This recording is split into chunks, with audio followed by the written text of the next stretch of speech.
Hi. Today I would like to introduce you to my Peavey Firenza JX.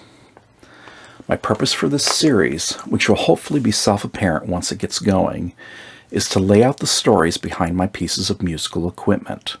This is not a review or a demonstration platform, but one that will attempt to place the items in their proper place as characters in the tapestry of the story of my musical journey.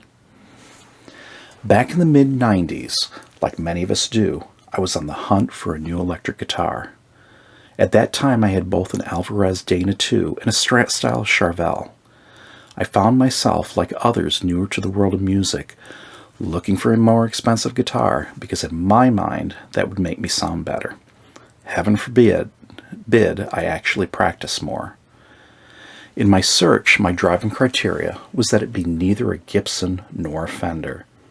It seemed like everyone I knew at that time had one or the other, and I simply wanted something different. I've always been someone who felt called to buck the norm. I was even asked by a friend I played with who worded it as, "The big question is, Gibson or Fender?" For me, it was neither. I searched around for a while, but I couldn't seem to find one that I felt was me. Finally, I decided to check out a small music store on the east side of Michigan where my dad went for guitar lessons. I was happy to see that despite the fact that they didn't have a huge selection, they did have a good variety of brands. That was the first place I tried out an Epiphone Les Paul, the neck of which I thought felt like I was holding a 2x4. A definite no given the fact that I have short, thick fingers. They also had some absolutely beautiful Kramer guitars made out of exotic woods, of which I simply couldn't afford. I noticed that along the wall were hanging 3 Peavey Firenza guitars. I wasn't a stickler for where my guitars were made, so the fact that they were made in the US had no influence over me. What did hit me, though, when I picked them up, was that they simply felt right. The body length was a bit shorter, which put my left arm in a more comfortable position, and the neck seemed form-fitted to my hand. Without even plugging in, I was sure I had found my new guitar. The biggest decision after that, and before figuring out how I was going to pay for one, was deciding if I wanted the double humbucker with the tremolo bar or the SSH without the tremolo. I chose the SSH configuration, figuring it would give me more versatility, because at that time I thought tremolos were only for acrobatics. Color wasn't much of an option, being only black and white. I preferred the black.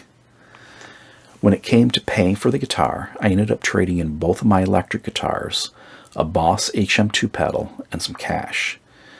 I now wish I hadn't traded in the Charvel, but that's long gone. I was swept up in the thrill of getting a new guitar.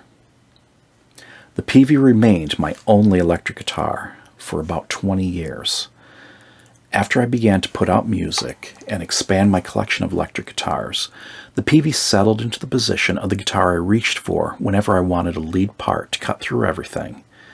It isn't the only guitar I've used for lead parts, but it is the most frequent one I've used for that. I only have one project to date that the Peavey didn't appear on, and that was only because the EP in question featured just acoustic guitar. Fast forward to the present day. Now if I look at getting a new guitar, my main purpose is to fill a tonal hole in my music. I approach my purchases in a much more methodical and thought-out manner, and I stay away from getting another guitar simply to have another one. Currently, the Peavey remains probably the most versatile instrument I have in my collection. That being said, I haven't regretted the purchase, and I have no thoughts of ever replacing it.